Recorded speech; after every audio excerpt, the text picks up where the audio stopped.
ఖర్చు ఒక్కొక్కరికి 71 రూపాయలు, విద్యార్థులకు 36 రూపాయలు. నేను ఒక్కటే రిక్వెస్ట్ చేస్తున్నా, అయ్యా మీరు ఖైదీలకు పెట్టండి, రోగులకు పెట్టండి, మాకేం అభ్యంతరం లేదు. కానీ ఈ విద్యార్థులకు వాళ్ళకు డైట్ ఛార్జీలు పెంచండి, వాళ్ళకు రకరకాల సబ్జెక్ట్ ఎక్స్పర్ట్స్ని ఇవ్వండి. మీరు ఆ జీవో లేదు ఈ జీవో లేదని ఇలా విద్యార్థుల జీవితాలతో ఆడుకోకండి. ఈ పిల్లలకి ఇంతవరకు యూనిఫామ్ లేదు, బూట్లు లేవు, కప్పుకోవడానికి దుప్పట్లు లేవు, రానున్నది చలికాలం, చలికాలంలో కప్పుకోవడానికి రగ్గులు లేవు, వేసుకోవడానికి మ్యాట్రెస్లు లేవు. ఎక్కడ పండుకుంటారు పిల్లలు? వేసుకోవడానికి యూనిఫామ్ లేదు, మ్యాట్రెస్లు లేవు, నైట్ డ్రెస్సులు లేవు. ఇవన్నీ ఇచ్చేవారు ఒకప్పుడు, ఇప్పుడెందుకు ఇవ్వలేకపోతున్నారు? నేను మళ్ళీ రిపీట్ చేస్తున్నాను, ఇది పార్టీలకు అతీతంగా ఆలోచించండి తల్లిదండ్రులు. ఇది కాంగ్రెస్ పార్టీ, లేకపోతే బీఆర్ఎస్ పార్టీ, లేకపోతే బీజేపీ, లేకపోతే ఇంకేదో పార్టీ కాదు. ఇది మన తెలంగాణ బిడ్డల భవిష్యత్తుకు సంబంధించిన సమస్య. ఒకప్పుడు పిల్లలు క్రీడలకు పోతే విపరీతంగా డబ్బులు పెట్టి, గత 10 సంవత్సరాల్లో విపరీతంగా డబ్బులు పెట్టి ఆనాటి కేసీఆర్ ప్రభుత్వం వీళ్ళందరినీ రకరకాల రాష్ట్రాలకు, ప్రపంచ దేశాలకు పంపించింది. కానీ ఈరోజు మేము గౌలిదొడ్డికి పోతే పిల్లలు ఏడుస్తున్నారు. మేము ఇప్పటికే మాకు డబ్బులు ఇవ్వక మాకు పీఈటీ టీచర్లను, మా స్పోర్ట్స్ కోచెస్ను తీసేసినందువల్ల ఈరోజు మేము 3 టోర్నమెంట్స్ మిస్ అయ్యాము.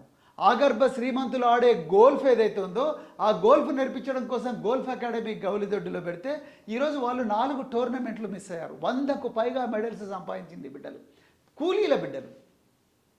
వీళ్ళు ఎవరైనా, వాళ్ళ తల్లిదండ్రులు కాంగ్రెస్ పార్టీలో ఉండొచ్చు, బీఆర్ఎస్లో ఉండొచ్చు, బీజేపీలో ఉండొచ్చు. కానీ ఇలా తెలంగాణ ప్రజలందరూ కూడా ఆలోచించాల్సిందంటే పార్టీలకు అతీతంగా ఈ బిడ్డల చదువు జరగాలి. ఇలా ఎందుకు మేము మా మాజీ మంత్రులము మేమందరం కూడా ఎందుకు పోయినామంటే ముఖ్యమంత్రి గారు పోవడం లేదు. ముఖ్యమంత్రి గారు పోవడం లేదు కాబట్టి వాళ్ళ అధికారులు ఇష్టారాజ్యంగా వ్యవహరిస్తున్నారు. 1000 కోట్ల బడ్జెట్ ఉంటే కేవలం 2 లక్షల రూపాయలు, 1000 కోట్ల బడ్జెట్ ఎక్కడ, 2 లక్షల రూపాయల పారితోషికం కూడా విద్యార్థులకు ఇచ్చి వాళ్ళను జోర్డాన్ దేశానికి పంపించలేరా? అగసారా నందిని అనే ఒక పేద సామాజిక వర్గానికి చెందిన బిడ్డ ఏసియాలో కాంస్య పథకం తెచ్చుకుంటే క్రీడల్లో ఆ అమ్మాయి కనీసం 300 గజాల భూమి కూడా ఇవ్వలేరా? 1 కోటి రూపాయల పారితోషికం కూడా ఇవ్వలేరా?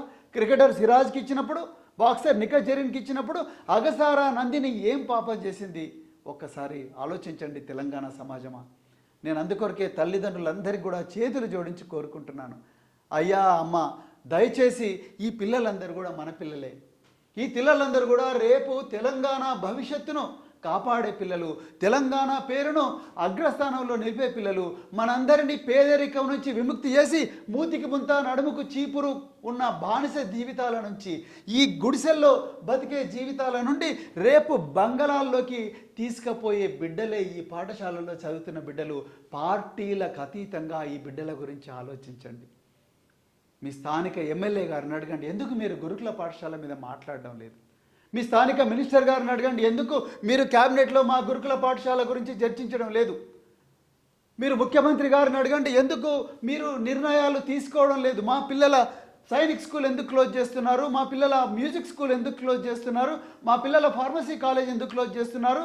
మా పిల్లల న్యాయ కళాశాల ఎందుకు క్లోజ్ చేస్తున్నారు? మా పిల్లలకు చదువు చెప్పే ఉపాధ్యాయులకు గత 3 నెలల నుంచి జీతాలు ఎందుకు ఇవ్వడం లేదని తల్లిదండ్రులుగా మీరందరూ అడగాల్సిన అవసరం ఉన్నది. మనం అందరం భార్యాభర్తల ఒప్పందంతోనే ఈ బిడ్డలని ప్రపంచంలోకి తీసుకొచ్చినాం.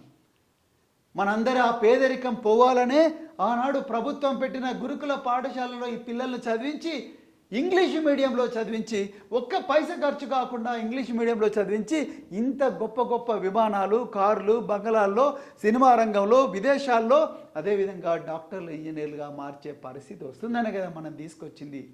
ఎందుకు తెలంగాణ సమాజం గురుకులాల మీద ఇంత వివక్ష జరుగుతూ ఉంటే మౌనంగా ఉన్నది? తెలంగాణ సమాజమా, ఒక్కసారి నిద్రలేయండి. తల్లిదండ్రులారా ఒక్కసారి నిద్రలేరండి. ఇది కేవలం ఎస్సీల సమస్య మాత్రమే కాదు. బీసీ గురుకులాలు, మైనారిటీ గురుకులాలు, అదేవిధంగా గిరిజన గురుకులాలు ఎక్కడ చూడు బడ్జెట్ లేదు, బడ్జెట్ లేదు, బడ్జెట్ లేదు అంటున్నారు. మరి బడ్జెట్ అంతా ఎక్కడ పోతున్నది? 2 లక్షల బడ్జెట్ ఉన్నప్పుడు గురుకులాల మొత్తం బడ్జెట్ కలిపితే ఒక 5,000 కోట్లు, 6,000 కోట్లు. 2 లక్షల బడ్జెట్లో 6-7 కోట్ల రూపాయలు ఈ ప్రభుత్వం ఈ చిన్నారి పిల్లల కోసం ఖర్చు పెట్టలేదా? ఒక్కసారి ఆలోచించండి.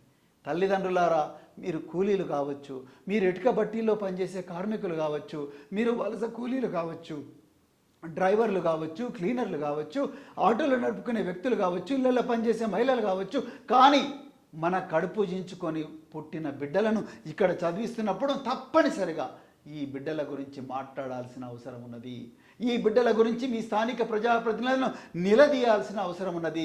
వాళ్ళందరూ పోయి ఈ ప్రభుత్వాన్ని, గాఢ నిద్రలో ఉన్న ప్రభుత్వాన్ని మేల్కొల్పాల్సిన అవసరం ఉన్నది. మీరు ఎవరెవరికో డబ్బులు ఇస్తున్నారు, మా బిడ్డల పొట్ట ఎందుకు కొడుతున్నారు? మా బిడ్డలు పరీక్షల్లో రాయడానికి కనీసం పేపర్ కూడా దొరకడం లేదా అనే ప్రశ్న అడగాల్సిన అవసరం ఉన్నది.